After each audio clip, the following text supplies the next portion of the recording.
Hello everyone and welcome to day 42 of my 100-day project. We are on our second day of oil pastel, and today I thought I would work on one of these Senso. I showed the back very quickly. Panels that I had used for oil painting. So they are primed with a clear acrylic gesso. It's a linen panel. And I thought, oh, let's see what oil pastel is like on here. I pulled out some of my Neopastels by Karen Dash, and a little bit, what I'm using right now is a Van Gogh by Royal Talons.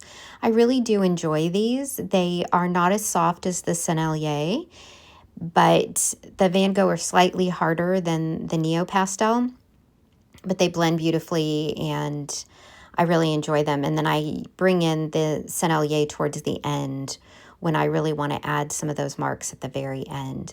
But I'm doing sort of my warm, cool situation where I've got kind of a bluey green on the right and a red on the left. And you'll see when I blend some of that red into that green and a little bit, it makes the most gorgeous purple. And I really love that for shadows. I wasn't feeling super great today. I had kind of a migraine all day. It's really windy here and there's a storm that's coming through, and just when the barometric pressure changes, I just don't feel super great. So if you encounter that as well, I feel you, I see you. And yeah, so I just didn't feel great today. And so when I came to paint, I was just sort of, I don't know, I didn't have a lot of ideas in my head. Again, see that purple that shows up when you mix those colors? Fabulous. Again, it was just about showing up for me today. And when I'm in one of those sort of moods, I just kind of go with something that feels familiar. So this sort of face with this light shade, a warm color, cool color sort of thing is sort of my go-to. And I really wanted to see how these oil pastels would work on this surface. So that was intention number one. Intention number two was to layer the Sennelier over. So really start to build a practice around how I'm using these oil pastels. I've noticed that in this series, it takes me like the first day of a medium is kind of like, oh, right, this is how this medium works. And then over the next couple of days, I kind of get my rhythm with how to use it as I experiment on different surfaces.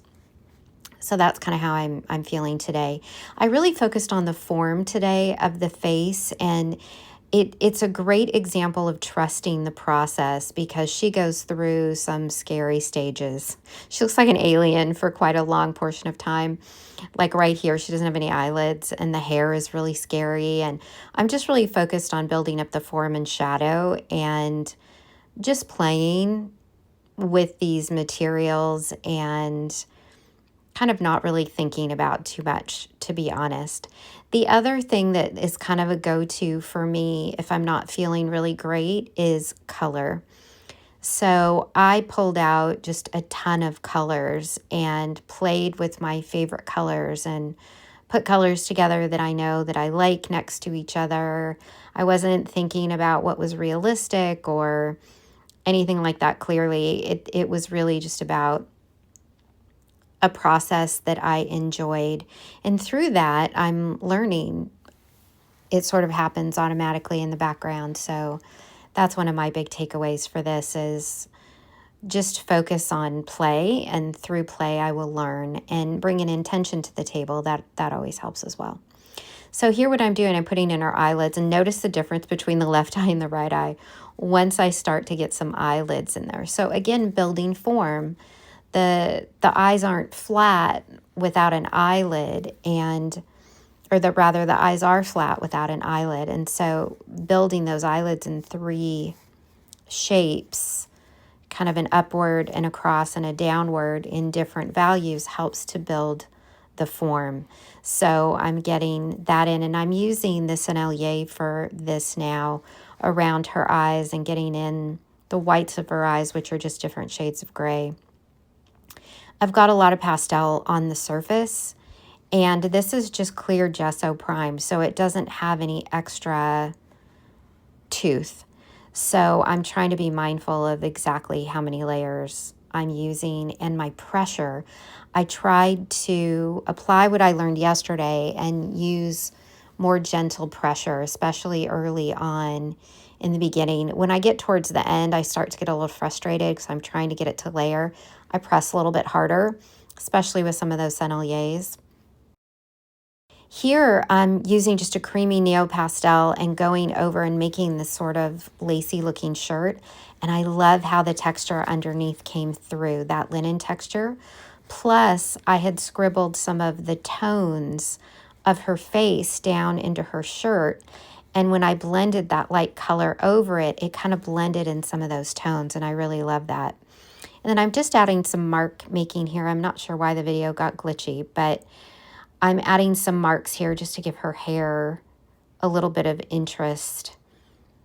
And at this point in the painting is where the figure usually, if they haven't spoken to me yet, really starts to come through. And I get a real sense of what this particular figure is saying to me or what it's trying to convey. And I wanted to make the background darker to really have the colors in the face pop, and she needed a heart on her cheek.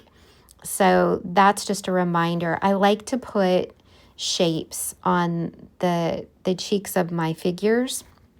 I like to do swirls. You saw that yesterday. But I also like to do hearts. It's like wearing your heart on your sleeve, but this is really on the cheek. So she looks a little angry. She looks a little sad. She looks a little upset. But that heart is there to just remind me that, there's always that balance of light and love and compassion, even when you feel like crap and you're not super happy.